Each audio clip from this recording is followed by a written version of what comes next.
another big issue, aside from Helen Clark, the former head of Saatchi Saatchi Kevin Roberts has been forced to resign. He said gender diversity is no longer an issue, that women didn't become executives because they were happier in more humble roles. Again, the tyranny of the majority. Oh, hell. All right, what did you make of what he said? Well, it's just absolute rubbish, and so says the person sitting in the comfortable, privileged, entitled chair. And now, for Māori women, we went to a cutting of a cake for pay equity for women. They said, from this point on, you will be working for free, because that, for the rest of the year, because that is the disparity between women's wages and the rest of the male population. But here's something. On my way there, I said to my office, right, we're going to go and support women. And they looked at me and said, but Marama, you're Māori. You've been working for free since last year.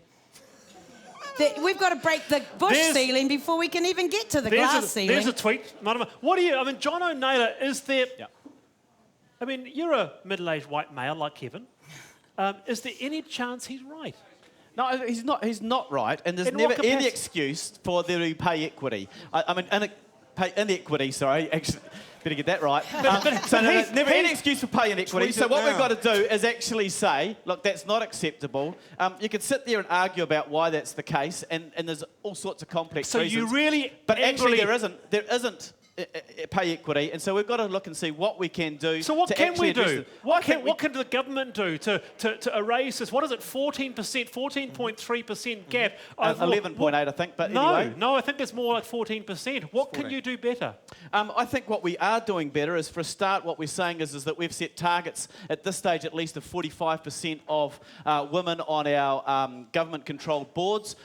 We're at 43.8%, so we've moved that over the last 7.5 years. It's about setting an example. MPs? Should there be a quota of MPs? No, I think because at the end of the day, actually, the minute you set quotas, you're actually saying that this is more important. This is a more important issue than competence. People still actually got to get through on their own merits, but actually we can set targets. What about you, David Cullen? Do you think that this should be resolved once and for all, perhaps with a more quota-based system? I know you've been here before. Well, look, I think the comments from Kevin Roberts belong to madmen, not the 21st century. There's no place for it. But he's not the only one who thinks that. They may not be as bad as Marama Fox on Helen Clark, but there's no place for it anyway, right? David, here's a bit of a letter to the editor. It says here, lots of police are happy just being constables. Lots of teachers who do not want management responsibilities. There are thousands who've climbed high and then been asked to serve lower. The latest trends are to lifestyle. Maybe Kevin Roberts has a point. Well, I know that Louise Upston, the Minister for Women's Affairs, agrees with him, because she says the reason for the pay... No, because she said that... She said, and I quote, that the reason for the pay gap... Why don't you just tell lies? Well, when did she say that? Would that be like Labor National's got a comprehensive plan for housing? That kind of line? All right, okay, all right. You can't say Louise Upston said something she didn't say. Yeah, you can't tell lies. I'm reading you the quote. It's in my back pocket. When Louise Upston said, women choose to go into lower paid occupation. That's crap. Women deserve the right to earn $1 for every dollar that a man earns. At the moment, they earn 86 cents in the dollar.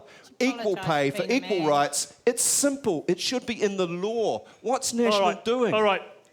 What did you do when you were there? There's a quote from you before we go to Hayley and the guest. There's a quote, and you said, when you said you're sorry for being a man, quote, bullshit deep-seated sexism in New Zealand. Do you still agree with that? Yeah, I do. And I don't resolve from that comment either, because what we were talking about was physical and mental abuse of women. Now, I actually am proud to be a non-violent man, but I'm not proud of the fact that too many men still cannot realise the deep-seated problem in our society. We have teenage suicides, we have an extraordinary level of family violence, and until we've got the guts to face up to that and cleanse it, we're not doing our job as men. I'll come back to you, but...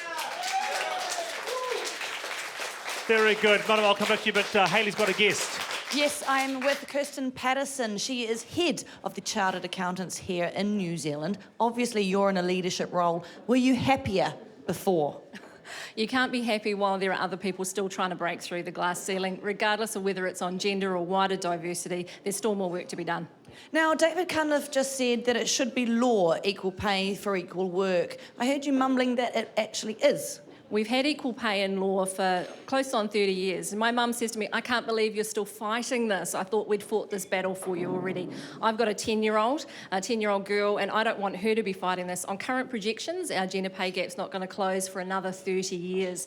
This is not something I want to be celebrating in my rest home. We need to get it sorted. So if it's in law, what's going on? Why do we not have equal pay? It's a really complex issue. That's a really small question for a really big answer. One of the things that we're doing in the chartered accounting profession is taking it really seriously, and there is wonderful support at every level. We're looking back into cohorts, because whenever you talk about gender pay gap, people say, oh, it's parental leave that does it. It's the fact that women are taking parental leave breaks. We know that the average age for first-time mothers in this country is around 28, 29 years of age. Yet in the chartered accounting profession, we're seeing a gender pay gap arise after 5 years post-qualification experience. That is well before parental leave absences. So we're measuring people doing exactly the same job with the same qualification, and our profession said, we're changing it. Is there one big reason that you can see that this is happening, why this is happening? Part of it is whether everybody in the country is benefiting equally from reward and recognition, and whether actually prosperity is being shared equally. If you look at the statistics, then those in part-time work or lower paid roles where women are overrepresented are not sharing as much or as quickly in some of the economic reward that's happening elsewhere across the country. And that's why our gap is opened in the last 12 months. We're going backwards, not forwards. So what we need to do as a country is make sure everyone is sharing equally in prosperity. Do you think maybe there should be some transparency? Well, transparency is a really interesting question. It's gaining lots of traction overseas. I was taught you didn't talk about politics, religion or pay at the dinner table, but maybe we need to change that. Well, here we are talking about politics and pay. Well done. Back to you, Wallace. Very well done. I've got to get you on the radio sometime, actually. Very, very good. Awesome. If Kevin Roberts was in Backbenches tonight, because I know he watches the program every now and then, if Kevin Roberts was here this evening, Marama Fox, what would you say to him about men going vertical careers and women having circular careers? It's a typical male response, Kevin Roberts, and if you were here, you would understand that women who work at home, women who volunteer in their communities, women who give selflessly of themselves have transferable skills, and those skills should be recognised whether they were established in your workplace or established in their home place. Those skills that they bring into your office cannot be garnered anywhere else, and if you penalise women for having the guts to stand up and raise a family and do a job and take care of everything that goes on behind that, then you, sir, are treasonous. Right there. Kiwi treason. Wow. That's it. Marama Fox hath spoken.